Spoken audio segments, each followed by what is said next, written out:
Ben Silverio. I'm Bill Bria. And I'm Ansel Burch. And it's Time to party! We are not doctors. We don't give medical advice. Please drink responsibly. This episode was recorded on July 15th, 2024.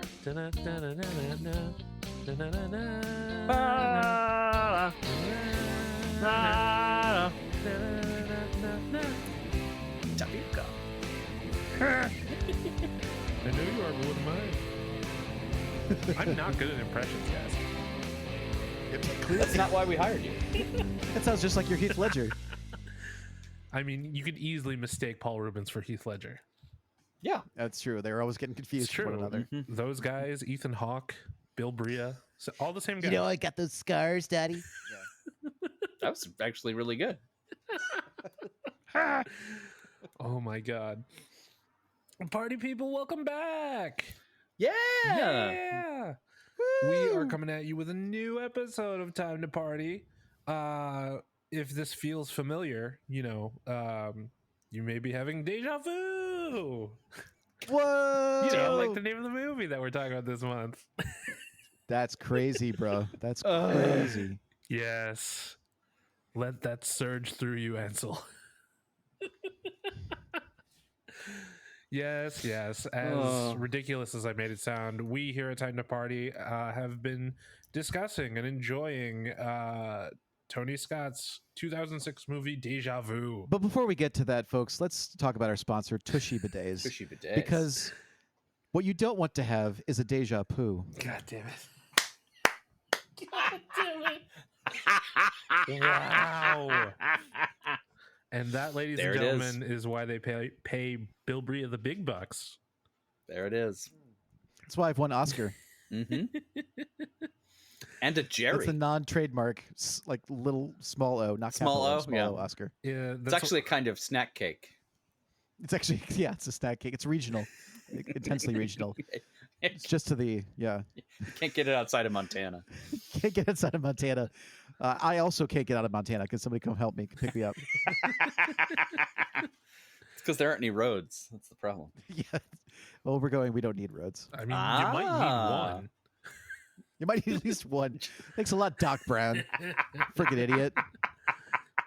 Fun fact. Party! His house. I built this car. His house, in the beginning of the movie, is in the parking lot of the Aldi that I go to. Yeah, which used to be a Burger King, I guess, No, right? the Burger King is still there.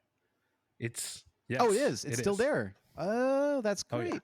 Good for them. They've managed to make it. Every time I drive to Aldi, I play Power of Love. There you go. Hell yeah. Not Coolest. Love of I already Power? talked in the last episode about my days working at Hollywood Video. My manager, whose name was Kent, cool dude, super white, like myself. One day we just got talking about Huey Lewis and the news, of course, as you do. And we got very excited about Power of Love because at that point, I guess we hadn't heard it in a while. And so the day of that discussion, he was leaving work. I had to work the night shift and he got to knock off early. And and this was like a guy who's the age then that I am now. He was like probably in his early 40s. And so he just peeled out of the the parking lot in his Honda, blasting Power of Love, doing donuts in the parking lot. It was the dorkiest thing you've ever seen. So glorious. Wow. Speaking of the dorkiest thing we've ever seen, Bill Bria is here, everyone. Hey, that's me. I'm sorry. Oh, you better sleep with one eye open, Silverio. Hey, you could say you know where I live, but you don't because you never come to Glendale. That's true. Yeah, Mr. I can't High stand and Mighty in Beverly Hills over there. I can't stand the smell. What's he going to do? Ben. Go to the Galleria? Yeah, what am I gonna do? Go to Aldi? See the stars? Yeah. No, a proper introduction. Okay. The correct one. Do it right this time. Yes, Like his sir. agent sent us. Yeah, come on. I gave you the stipulation. Right, yes. This month we have award-winning musical comedian Sex Machine. That's right. Sex Machine? Sex Machine. Grandma's favorite. What?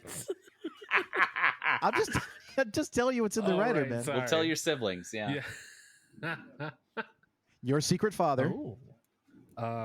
Daddy question mark? and brother. What? Yes. Licensed bear wrangler. That's correct. Thank you, Ansel. Prestigious mustache haver. Mustache Yes. grower? Mustache cultivator. Mustache Yes. farmer. Okay. 2-time ear Yeah. haver. That's right, ladies and gentlemen. This is Bill Bria. Hello. The Bill Bria experience. Ooh. Yes. It lasts 5 minutes. Wow, 5 minutes. Hey, you know that's And generous. you're in your 40s? Hey. Yeah. Get out of here. Get out of here. Get out of here. Oh my god. I could just, spend this entire episode dunking on Bill, but I probably shouldn't, right? No, Yeah. we want him to come back at some point. That would be nice.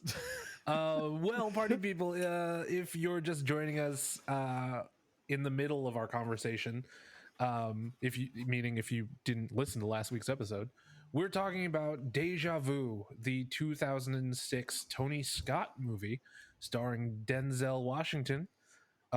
Denzel Washington?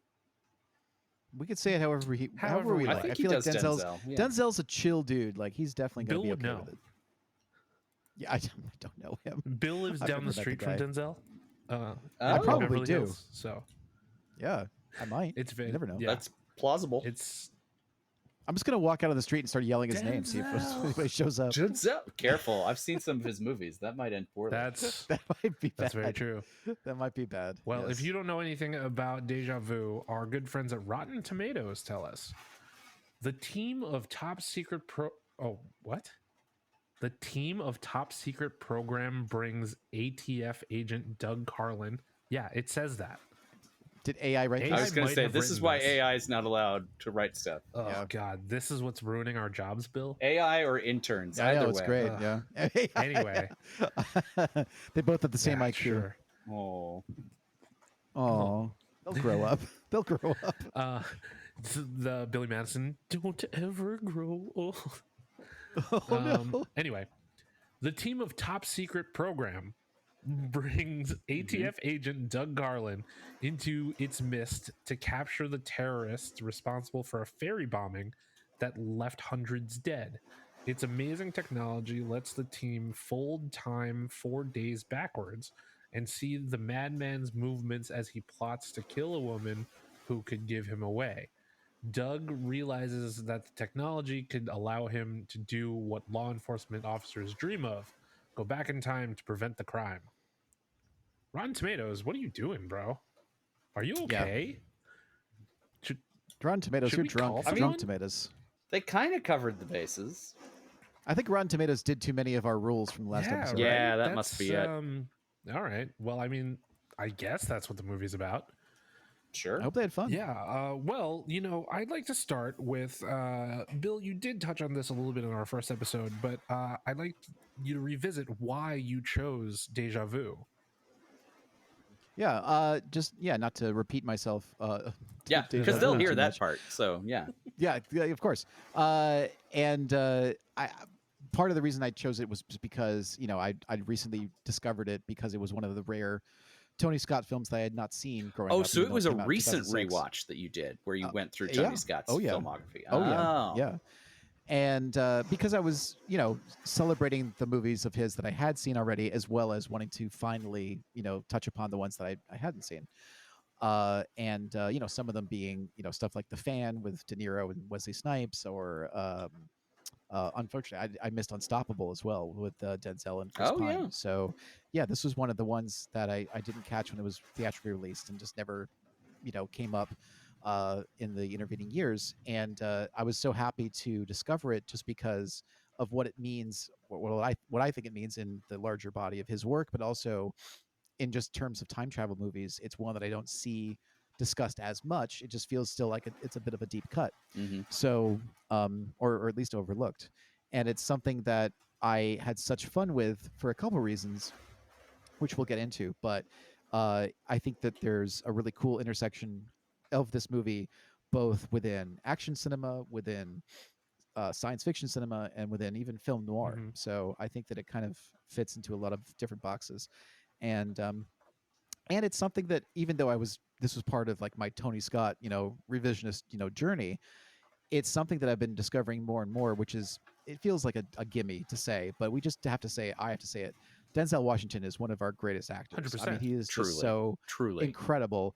And it's been such a joy for me to see more of his work beyond, of course, the big hits that we've all, been familiar with and seen, like Training Day or Crimson Tide or A Man on Fire, or, any of these others. The Titans? Remember the Titans. How dare you miss that one? I'm sorry, Ben, but but it's something where I typically tend to follow directors more than actors, just because I know from all the experience that I've had, in the film industry or entertainment industry, that actors are not the ones typically with the power to dictate, the story, dictate the whole package, so on and so forth. There does usually tend to be a vision at the helm, and that's typically the director's vision. So following an actor can be frustrating, because it's like, wow, usually you're really good, but oh no, it's not so great in this movie because this movie's kind of a piece of crap, whatever. Denzel is definitely one of those actors that even if he's in a piece of crap, he's great in it. Oh yeah. Oh yeah. Acting circles around it's really a been terrible joy. script. He brings such gravitas to any moment that calls for it, and you just can't look away. So yeah, it's such incredible power. Yeah. I do want to discuss more Denzel in just a second, but before we get too far away from this, you did mention, all the different genres that apply to Deja Vu, and like, this may just be semantics, but like, what do you think about this? I don't want to say argument, because it's not like anyone's like arguing about this, but it's just like, Deja Vu as a time travel movie, or Deja Vu as a thriller or a sci-fi with time travel. Because time travel isn't necessarily at the center of Deja Vu. So like, again, this could just be semantics, but like, how do you feel about categorizing Deja Vu? Yeah, I think it's something. It depends on what, again, because semantically, what is your, or any individual's, is there a deliberate, succinct definition of what a time travel movie is? I talk a lot about this on my other podcast, my horror podcast, Bill Nash's Terror Theater, on the Straight Up Network. There it is. Where you do this a lot with subgenres of genres, where, for instance, the slasher, most people think they know what a slasher is, and most people are correct, but you do start to get into postmodern, entries of such, where it's like, okay, well, this is a meta slasher, this is a traditional slasher, this is a throwback, this is a retro, and there's all sorts of different, and you see this in so many other mediums too. Like music is another big one, where it's like, what distinguishes hyper pop from pop, from post punk, from punk, from ska, from whatever. So I think obviously you always have to keep that in the conversation when you're talking about semantics and labels and genres. But you do make a good point, Ben, in the sense that this is a intersectional movie, in the sense that it's not necessarily your first go-to if you think, okay, what is a quintessential time travel movie? Even though I would absolutely argue that time travel is a huge part of the story. And if you like time travel movies, you probably will like this, for the same reasons that you might like most time travel movies, which is that there's a lot of setup and a lot of payoff. There's a lot of, noodle baking, pseudoscience, physics, geeky stuff about, well, if he hadn't done this, would this have ever happened? But if he does this, then it does happen. But how could it happen if he doesn't do this, sort of stuff?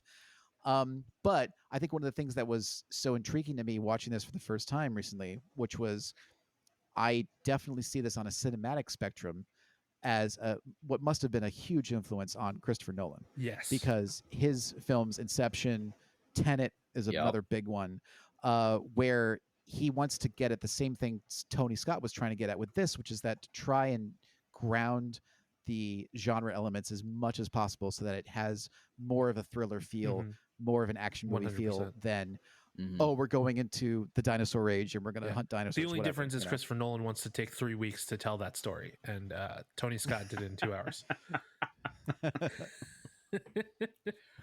But I think it's worth mentioning as well that, like, the thing that makes it a time travel movie is also what almost makes it into like a police procedural.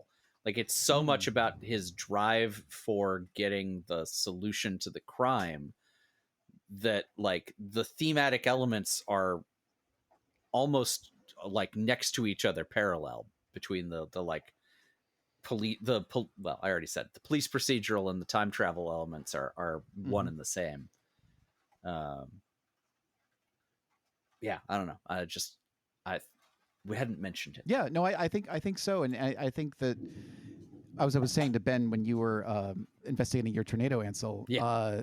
This is a movie that I think Tony made eventually, because originally, when he first was, I think it might have been Bruckheimer, his friend Jerry Bruckheimer, who is the producer here, who maybe brought him the script or the pitch or the idea or something. And it initially Tony Scott was like, "It's not really my thing," because unlike his brother Ridley, who has made a plethora of sci-fi classics, Alien, both a couple Aliens, Blade Runner, and others. Tony apparently was someone who did not easily make the leap in terms of suspension of disbelief, and therefore, before he was ever going to make this, he wanted to have, quote unquote, role models for a bunch of the principal characters, for the actors to talk to and literally like shadow and get to learn, techniques about ATF, maneuvers or what have you. But he also wanted a model for the science or the pseudoscience, and so that's why the science in the movie, while obviously one step beyond what actually exists, is closer than something like Back to the Future or whatever, where he was able to find some people, I think literally at CERN or some collider somewhere in America at that point, who were doing work with that sort of material, that sort of theory, and at least getting enough credibility to go forward. Yeah, no, I could totally see that, because Ansel mentioned parallels, and I think that I mentioned this to Bill too, that Agent Carlin is almost like Tony Scott's avatar in the movie. Not only in that sense of he wants to know everything and have it all explained to him, but also in a way, in that one sequence with the Humvee, Denzel's like the director in a sense. Because he's controlling the camera and he's showing what the team is seeing and things like that. And in a visual effects sense, I mean, he's trying to visualize what's not maybe physically in front of him, but he knows will be there, or won't be there, or, was there, or something like that. That sort of idea of, if you're a filmmaker trying to have a vision and then transmit that vision to as many others as possible, so that eventually can become a sort of reality. Mm-hmm. And crashing headlong into things and figuring it out afterwards. Just driving like an asshole. What a terrible idea for the government to like, hey, here's this helmet of the stuff that you are seeing from 4 days ago, but you can't see the actual traffic in front of you. I'm fairly certain the helmet is meant to be worn by a passenger in that vehicle. Yeah, it's not meant to be the operator's helmet. Hopefully, but like I almost feel like they didn't think that far ahead, because it's like, it's possible the driver is supposed to be following the vision of the past, right? But it's just like when he finally rips off the one half, I'm just like, okay, that's a little better, I guess. It's a little better. You're still gonna crash into half the cars. There's also a subgenre or subgenre that I think this movie does belong to, and we could put it into, which is what I would call the rogue cop movie. Oh yeah, which is essentially every cop movie made past 1975 or whatever. But the idea that there is a lone wolf cop who, whether it's a cop literally or some sort of authority figure, whoever, who gets results, gets the job done, but doesn't do it by the book. And so there's so much in this movie that is about the government and this agency that's kind of been not a shadow agency, but something that's been kind of sequestered to the side and not really told to the public yet because of its experimentalness. But there's definitely an aspect of like everything Denzel is doing in this movie, or Carlin rather, it's a new thing. It's not even so. Ben, you just said like they didn't think that far ahead, where it's like, well, no, they really literally haven't. Where it's like they haven't really come up yet. They haven't put it into procedure yet, so it doesn't have a procedure. So he's breaking rules that haven't even been thought of yet. So it's like I did appreciate that in this instance. Usually, when the rogue cop has to go rogue, it's because the system doesn't have Yeah. blah, blah, blah, it's not, there's no other cop's gonna be able to do it. In this one, Yeah. it's literally like, no, by the time I explain it, everyone will be dead. So I gotta just keep going because there's just not time. And the stakes are just, of course, astronomically higher than the average road cop movie of the system is keeping me from getting the bad guy. Yeah. That's Dirty Harry, that's Lethal Weapon, whatever. Here it's the system of physics, the system of if you want to be religious, God's system, or science's system is keeping me from saving this woman's life and stopping this tragedy. So therefore we're going to bend those rules. It's the apotheosis of the road cop, where it's like he's going to literally break the physical barrier Yeah. to bring justice. Well, and it also gives us that lovely I don't know, so often in that genre the cop knows he's right, and in this one he literally knows he's right. Like, he saw the future. This is going to happen. Mm-hmm. Like, it justifies that usual self-righteousness that It's glorious. Yeah, I find such a turnoff usually in these in this genre, but there it is. Yeah. And again, we talked about Denzel. We might as well keep talking about him now, because one of the things that sold me on this movie on first watch so quickly, I think I would have been eventually sold no matter what, because I'm just so into the premise and into the ideas that were on display. But what got me so quickly up to speed was that the way Denzel portrays Carlin, he has this almost constant beatific look on his face of just, can you believe this shit? This is wild. Like how is this happening? Like, he's very bemused. Is this for real right now? Yeah. Yeah, and so it's such a clever way of him allowing the audience to buy into the premise, which is a lot, and especially at this point in time. Yeah, we'd been through a bunch of time travel movies beforehand. Yes, we'd had very high concept-y genre stuff, but I think this was, like we already said about Nolan, a precursor to the eventual Nolans, which by the time we got to Inception, people were still very confused about that movie. So it's like we definitely needed a Denzel's performance here to get us to keep up with it. See, if Denzel was in Tenet. Oh, well, his son is. Sure. Well, speaking about the rest of the cast, because there are some really heavy hitters in this cast. Yeah. In addition to Denzel, I feel like Adam Goldberg does a really great job in his role. Truly, as like the nerdy science dude. And like he has that trademark snark that his characters tend to have, but like almost more endearing here. On the flip side, Eldon Henson is a little more sleazy than he's normally used to portraying, right? Oh yeah, because totally. like we said in the first episode, the team takes a little bit too long lingering at Claire when they shouldn't be. And Gunners is just like, oh right, let me what's in this wall? But then Val Kilmer. Val. And this is the third collaboration between Tony and Val. First being, of course, Iceman and Top Gun.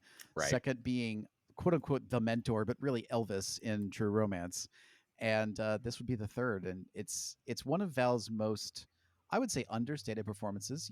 He obviously, Val's the kind of actor, especially in his heyday, who really could turn it on when it required it. But at the same time, you can see his restraint in this performance too, which I think is admirable, because he's not trying to steal every scene from Denzel. He's there. He's like a rock, in this movie, which is really neat. Yeah, I love that interchange when they're like, "Oh, it'll cost this much to run the time machine or whatever," and then Val Kilmer is just like, "Worth it." Yep. Like 10 mil. All right. Yeah, they'll be worth it to not have to deal with you, Carlin. Like, such a good line. It was great. But now I think would be a good time to get into my, I don't want to say gripes, but like my criticism of the movie, because like it does not pass the sexy lamp test, and that is the idea presented by Kelly Sue DeConnick, amazing comic book writer. where if you can replace the female lead with a sexy lamp and nothing changes, then there's something wrong with your story. I really feel like Claire was almost like a sexy lamp here, because, you know, even though things were happening to her and around her and her circumstances were important, she wasn't really an important character. And also, when they tried to make her important with like the romance storyline, I feel like they were trying to do too much. You know, like Yeah. we talk about all of these genres that apply to Deja Vu, and romance is just like tacked on there at the end, I feel like. And if they had taken out that subplot, I think it would have been stronger. But also, I feel like Claire could have had more to do, you know? Like, I don't know. This was very much Denzel's movie, right?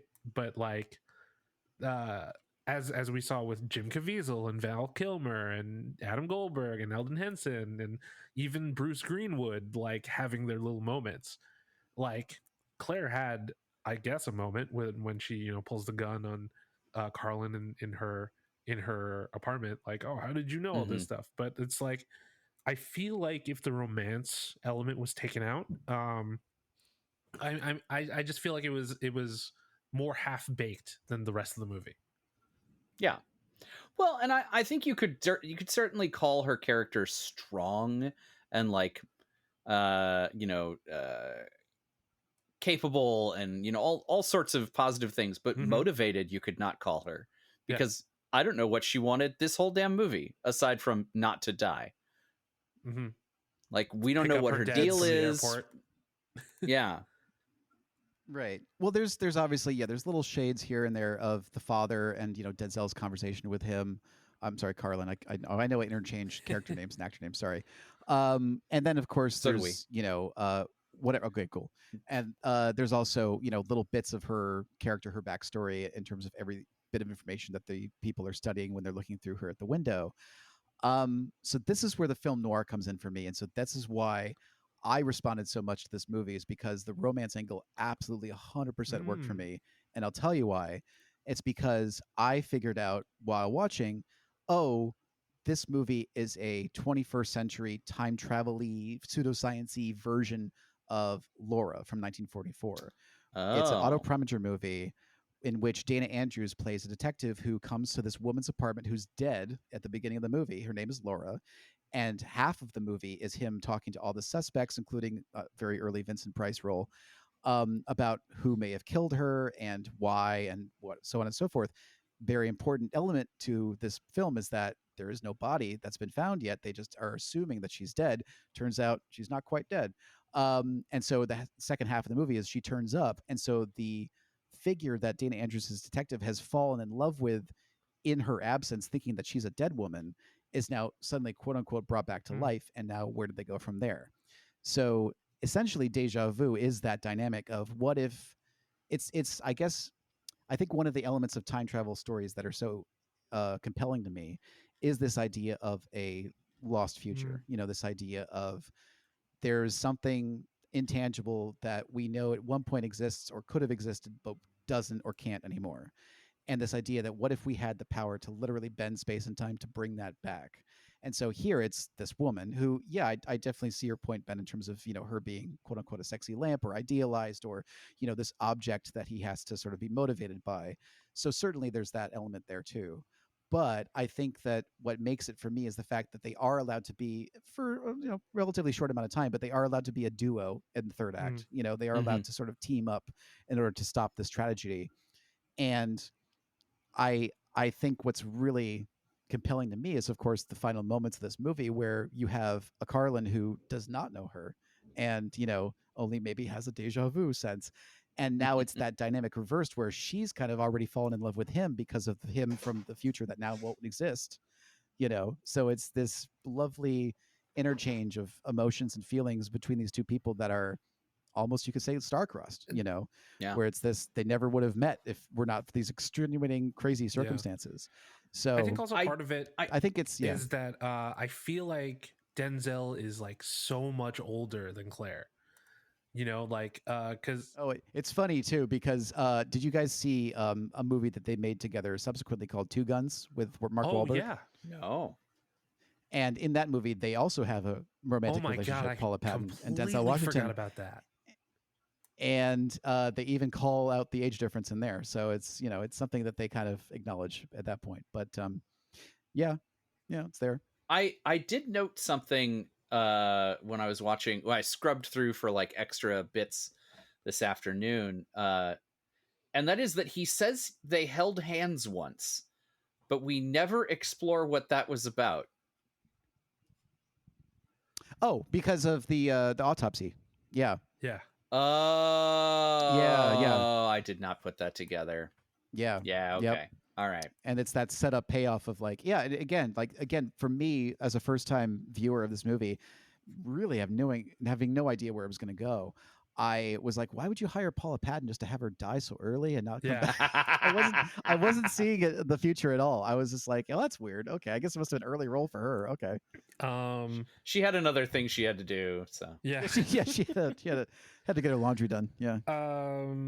Let's see. I have a note here that says Denzel is directing the movie within the movie. Is this like a sci-fi messed up Truman Show?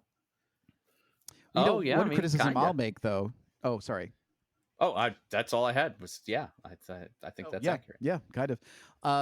So one thing I do think is a weak element is Jim Caviezel's villain because while certainly credible as a villain, his motivations are interesting to say the least. I don't Mhm. quite know I'm glad that you brought him up what it is because besides. I mean, I do like that he's a disgruntled, ex-military, yeah, blah blah.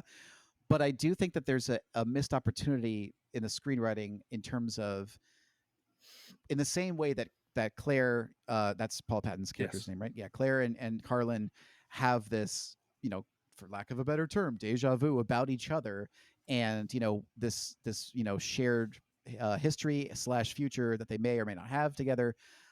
I feel like there's a echo of that with I think his name's Orstat, Yep. Jim yes, Caviezel's character, Carol and yeah, Carol Carol. Orstat. And I think that the movie unfortunately fails to lean on that enough, where it's like I would have loved to see his villain be someone who has some sort of preternatural sense of like, this is what I'm meant to do because I've already done it, haven't Mm. I? Or some sort of, weird Yep. insight into where his role is in this, kind of, let's say, pivotal moment in history.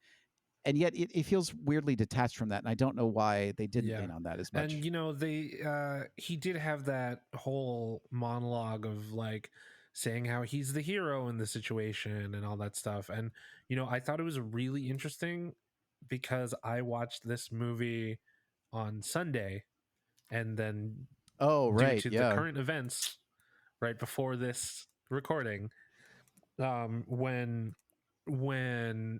Orstat says sometimes human collateral is the cost of freedom. But Right. I also think it's interesting that this comes right after this season of The Boys, where Homelander planned that thing with Yeah. with dead bodies and things like that.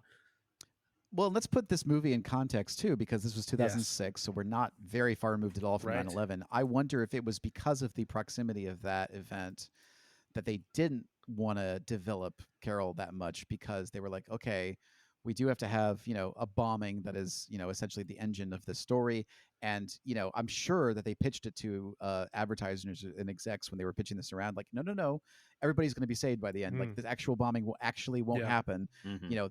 And I think that, a huge element thematically of this movie is, hey, what if we could prevent an entire right. 9/11? And Yeah, what if we could had stop yeah, it? but Yeah. also, yeah. Hurricane Katrina had just happened Oh, to New yes, that's true. Orleans, so In Mhm. fact, that's why, and in a great featurette, I think that it was on the disc or the blue or something. That was mostly Tony. That was him being like, I want to deliberately shoot in New Orleans because of want to bring the economy back, and help them out. yeah, Sort of the thing. end Mhm. has kind of this message of hope, which is nice. It was just interesting to see the parallels of watching this movie from 2006 and then seeing what happened over the weekend. Just like, oh man, what a weird time. Yeah. Yeah. Well, But And it's only I gotten weirder. Yeah. like time travel. I mean, history is a cycle. It is, and it's something that everybody loves to repeat the well, we're doomed to repeat it if we don't remember it sort of thing. But it's fucking true. yeah, Like it's just there's no two ways about it. Yeah. It's something that is as soon as you, and I think that's where the three of us come in terms of the more you devote your time and your energy and your voice to sounding those alarm bells, the more you'd hope that people might pay attention and start doing their own version of whatever that might be. I think that's part of why I do it. I don't know about y'all, but I mean, I think that the study of history, and I do believe that films are Yeah. history. They're living documents. Mm-hmm. It's certainly all valuable information. The more you are able to interpret and dig into it, past the surface. yeah, and I think that's what I mean. Like, fuck, I didn't plan to get like this deep into No, personal go stuff, for it, but it's Ben. just Go like for it, Ben. I feel like this is why it's so demoralizing and so impactful, that what's happening to the entertainment journalism industry, or journalism in general, Yeah. seeing journalists get fired and laid off, and outlets closing and things like that. These are the storytellers of history that are getting shut down, essentially. And I mean, that might just sound like, oh, he's just pumping himself up, right? But it's like, no, there are plenty of people who are much better than me at this job, are getting laid off and like aren't finding more work and things like that. So it's just with the slow, painful death of this industry. Hopefully, there's a message of hope at the end. But it's just like, these things are important because it's like they tell our story, just as much as the history books do. You know, Mm-hmm. when you watch Josie and the Pussycats, it's funnier when you know that Tara Reid and Carson Daly used to date. So when that scene where Carson Daly is trying to kill the Pussycats, it's a little funnier, right? So it's like to have that context because of people like us, not necessarily me. Bill's the one over here talking to George Miller about I've won that. Oscar. Exactly. See, award-winning professional over here. I did not win an Oscar. Disclaimer: did not win any but Oscars. you did win an award. I did just one. I mean, Ben, you're obviously absolutely right, and I not to turn this into an entire other podcast because it's obviously such a systemic problem, Yes. such a long-winded issue. It's definitely not as simple as, oh, it was all because of X person and the one thing that they did. This is a issue that's been percolating for years and years, and is only the latest symptom of something that's already existed in human nature, human culture for much longer than We that. can only blame Zaslav for so much, right? Right. We can only blame David Zaslav for so much, but it's something where and this is again just my own personal view, but I certainly think that the notions of respect and the notions of integrity have been eroded over the last couple decades, and it all kind of stems from the top. As soon as you have a figure as once important as the president become a sham, whether that's through the person we've already mentioned or the person who currently holds the office when we record it right now, when you have someone you can't literally look up to and be like, oh, that person, yes, they should be in charge. They're doing it. When it's they're doing it. When you can't say that with your chest, it becomes a huge issue. So of course that will trickle down to your average blue collar person, and then why are they going to respect us elitist journalists out here in the West Coast or East Coast, sort of thing. And then of course if the money isn't rolling in, then the businesses have to make their money, and therefore if they can't pay their employees, they got to cut them loose and blah blah blah. So it's this it's all connected effect sort of thing. So not to be too highfalutin, but yeah, it's not even just let's put the jobs back. It's we got to reinstall respect and integrity in this country. And Well- like our culture, essentially, because the film entertainment culture, industry, it has a large role in shaping at least Western culture. Well, most cultures, modern cultures anyway, right? Because it means so much when you see yourself reflected back in the media that you consume, right? As someone who, like, for the first what 30 years of his life didn't see himself reflected in the media of his culture. It sucks, Mhm. like to not Yeah. see yourself. So when you finally start to, and then have it slowly taken away again, it's like, oh hey, we fulfilled our diversity hires, now we're done. Like it's very frustrating. It's frustrating on top of frustrating on top of frustrating. But that's why luckily we still have some uh historical documents to go back on. It's like, basically, if I could, if I may, Oh, you it's may. something that it's something where we do not want to keep having a consistent sense of deja vu with the same problems over and over and Amen. over. Oh yes, 100%. Yeah.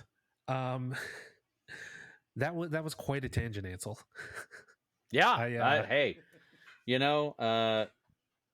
if I'm gonna get too highly qualified entertainment journalists on the show, we might as well let them cook. well, before This episode's been brought to you by Tushy Bidets, Tushy bidets. the only bidets for giving yourself a deep clean after a long discussion. well, there was another element of the movie that I did want to really dig into, and that is the time travel mechanism, the Snow White. Yes. What the hell? Like when they first showed it, I was just like, oh, is that a quantum tunnel? Like, Yeah. Ant-Man-esque. And I guess because I'm such a Marvel guy, I have that vision of time travel colored for me, but Mm. it kind of was that, right, in a sense. Yeah. It's not I definitely dissimilar, think, for sure. yeah.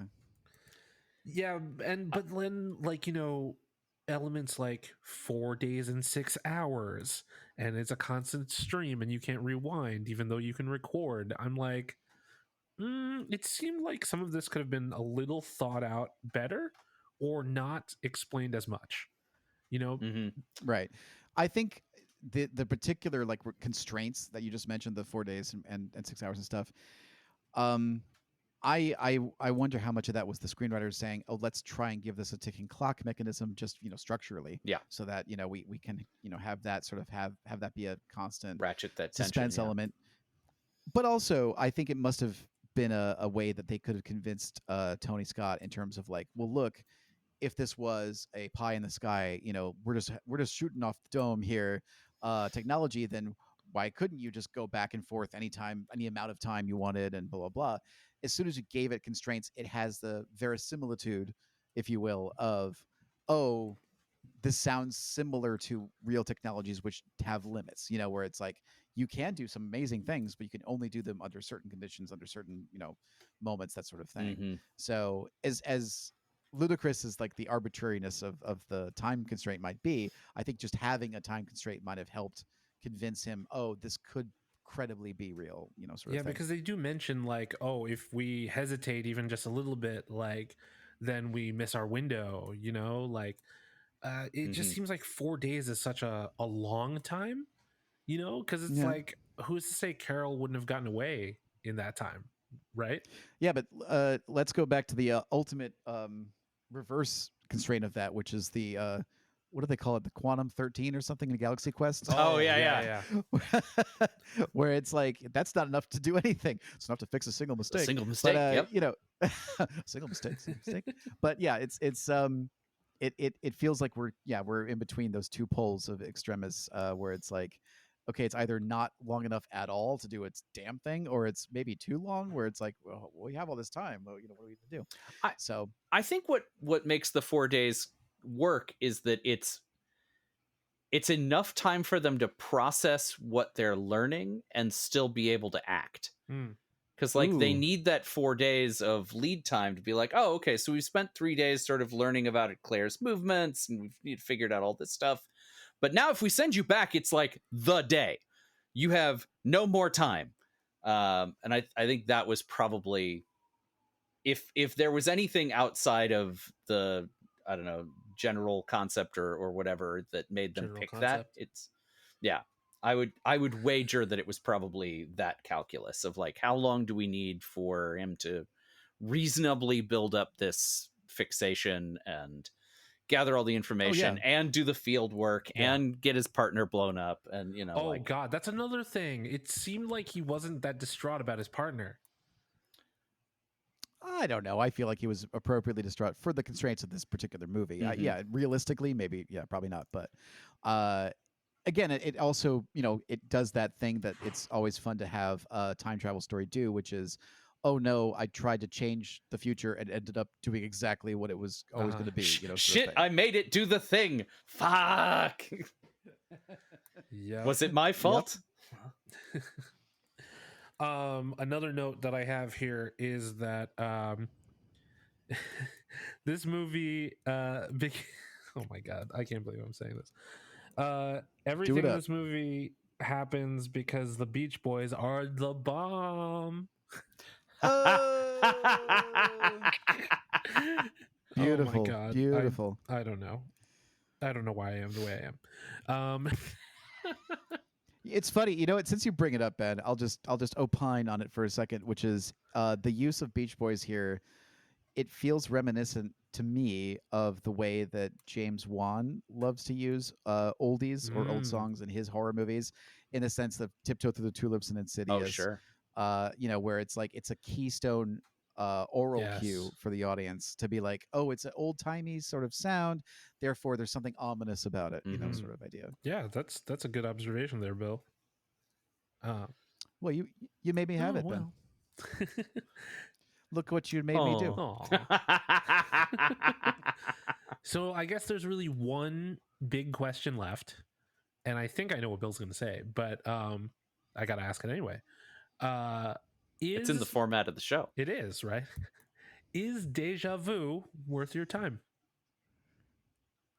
Well, of course, from me, I think 100% yes. I think if you are a fan of, either of these things that we've already mentioned, whether it's just time travel stories in general, or, pseudoscience, like harder sci-fi thrillers, police procedurals, film noir, adventure movies, even, like you're going to find something to enjoy in this. It maybe not will all work for you all at the same amount as it did for me or any of us, but I think that it is a smorgasbord of a movie, which is always fun. It is quite the buffet of a movie. There's so many things to taste before really digging into the one big thing, which may or may not be fried chicken, or beignets, or gator. It's gator. It's gator. You see, I'm trying to think of things from New Orleans that are delicious. Yeah. Yes. New Orleans is a great food city. So much. New Orleans, by the way. I visited there last year for my birthday, and it was phenomenal. We stayed in the French Quarter, and it was such a good time. Oh my god, there's so much history there. Every street corner has a different story, and I love it when a city can be a character.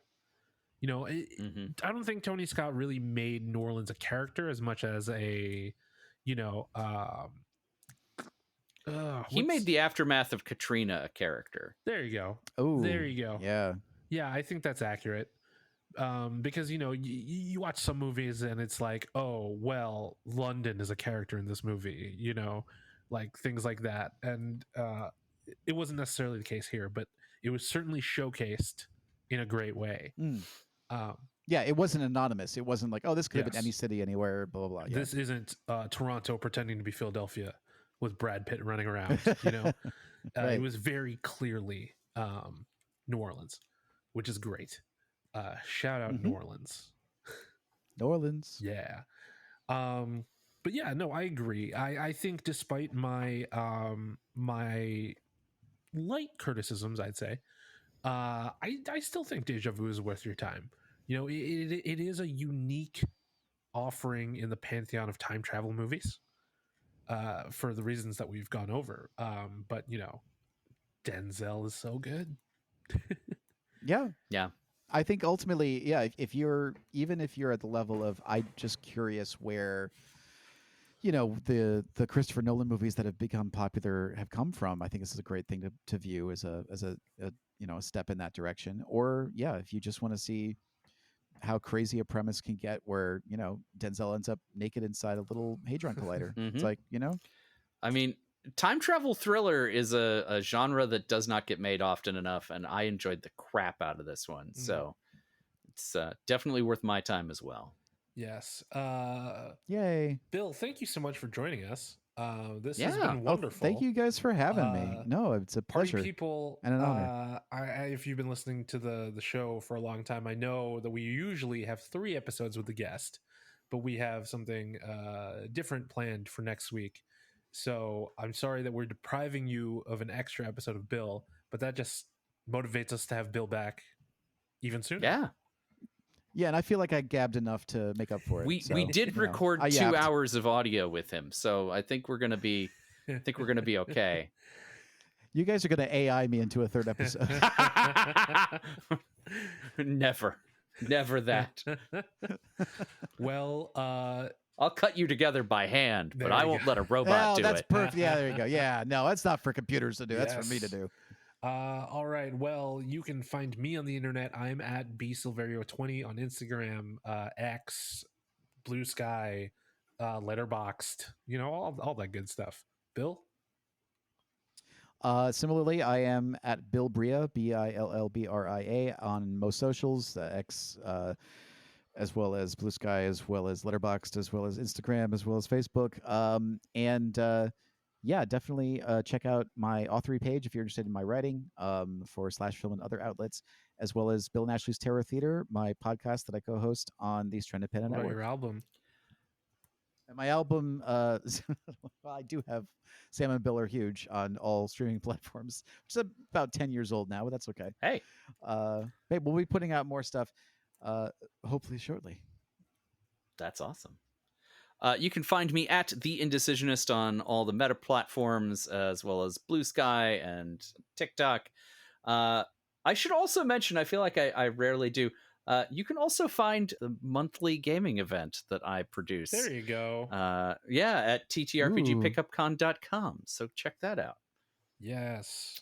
Also, Fun. Yeah. You're a TikToker now? Okay.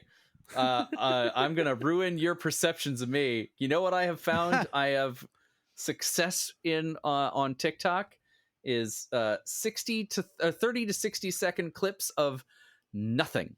Of nothing? Yeah, you just Hey? so I did this a little bit in Ireland for my own yayas, and for whatever reason was like, oh well, I guess I'll put this on TikTok now. But it's just like 60 seconds of this vista, and you get to hear like the beautiful background noise and see Ireland happen. And so now I've done that. I've done the River Shenandoah. I've done the Chicago Botanical Gardens. And it's very peaceful for me, and apparently people like it. So that's... I was just picturing you. I'm gonna say that genuinely sounds Yeah. lovely, Ansel. I thought you were describing like a way more shitposty version of that, where it's like literally blank just a screen, black screen. no sound. Yeah, like I could see some fool being like, "Oh, this is gonna be hilarious," and you know, because bits sometimes do become funny, then maybe people would like it. I don't know. I guarantee you that's out there somewhere. Someone is posting black screen talk. I imagined it was just you like stroking your beard or doing a TikTok dance, but also that's wishful thinking. Let me tell you about things I'm never going to do. TikTok dances. Top of the list. Well, it's good to know that selling your OnlyFans isn't at the top of the list. Nope. Yep. That TikTok dances comes before OnlyFans on list of things I will not do. Oh, I think you just disappointed like 75% of our fan base. You would have had a lot of subscribers to that OnlyFans. I said the OnlyFans was more likely. Oh, right. If that's what they're the problem. If that's what they're crying out for in the streets, who am I to deny them? Ben, I think you're just talking entirely too much shit. Wow, And you know what, folks? If you have a lot of shit, you might want to use a Tushy bidet. There it it's is. One of the most delightful bidets that you can purchase on the market these days. So please investigate Tushy I bidets. swear, if they don't send us one after this, I mean, they probably won't. They're not going to hear this, but why would they hear this? Tushy Bidets really loves time travel. Somebody on the Tushy bidet team is a big Tony Scott fan. It's like Deja Vu. Holy shit! Yes. Well, is your butt dirty? It doesn't have to be. That's on you. Oh my god. Did you just have some spicy jambalaya and oh my god. I'm sorry. Boo. I'm sorry. You can join the conversation by using Gumbo. the hashtag. How did we not tie it back to gumbo? Sorry, go on, do it. Oh my god, gumbo. You can join the conversation by using the hashtag time to party. That's time the number 2 party. Or time the number 2 party, all spelled out. Thanks to Warwick. Bill, this has been awesome. I hope we Yeah, get to do so this cool. again soon. I hope I get to see you in person soon because we live in the same city technically. This is true. Somebody doesn't like coming over to Kinda. this side. Well, you know what, Ben? I will see you in the future. Yes, and while we anxiously await the reunion of Bill and Ben, and I do mean the 2 trains from Thomas the Tank Engine and not us, I want you all to be excellent to each other. Party on, dude. Yeah. There it is.